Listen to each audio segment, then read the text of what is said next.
This article covers the socio-political history of Ottoman Empire beginning from its establishment to the reformation efforts of Selim III. Prior to the Siege of Vienna, Ottoman Empire was not subjected to regular diplomatic customs, nor was it recognizing the right to existence of the Christian states, which were considered tolerated enemies. The Vienna failure starts a process of medievalisation of the Ottoman state, as the Muslim faith is gradually replaced by financial and civil contracts in all the aspects economy. Areas of economic surplus, above self-sustaining bases, were few in relation to the area under Ottoman rule. Such areas focused around an urban center surrounded by well-tilled arable farmland. Populations and population density was huge where substantial rural to urban migration had occurred, famine, conflict and extortion from tax farms being the main stimulus for this.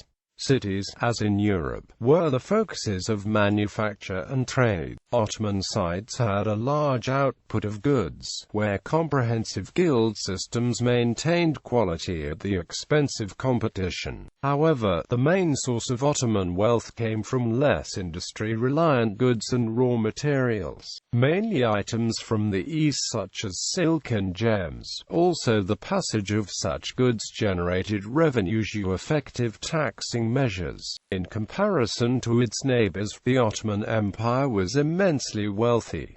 With the turn of 17th century, economic difficulties show the signs. Dutch and British empires closed the international trade routes that pass through the Middle East. The empire began to shift resources as a result of decline in the economy of the Middle Eastern provinces. This is also reflected in an increasing imbalance of trade between East and West. The economical problems are reflected on the coins with the decreasing amounts of gold and silver ratios, inflation. Also, influx of precious metals into Europe from the Americas had played a role in the price increases of the late 16th century in the Ottoman Empire. Traditional industries and trades, which depend on stable economy, had a big hit with the increasing inflation. The guilds were unable to provide quality goods in competing with the cheap European manufactured goods. Functioning under strict price regulations to keep the state functioning also had a negative effect on the local economy, with wide open borders of the empire without restriction because of the capitulations agreements.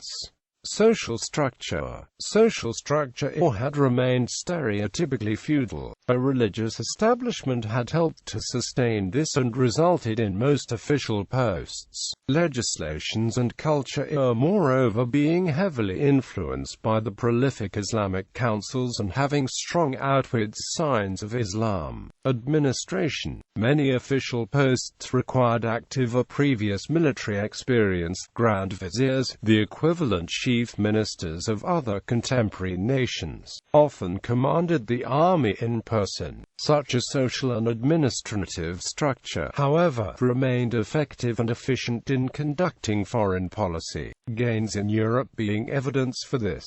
Education. The madrasas, the primary education centers of the empire, had staunchly religious doctrines and acted as an expressor of the contemporary Muslim worldview. Also, foreign policy, at least with relation to European states, was highly religiously motivated, geared towards jihad against the infidel, and was thus highly preemptive. A foreign policy common to earlier European feudal states. Taxation. The taxes were 2.5% for Muslims and 1.5% for non-Muslims each year. It was only the men who paid the taxes.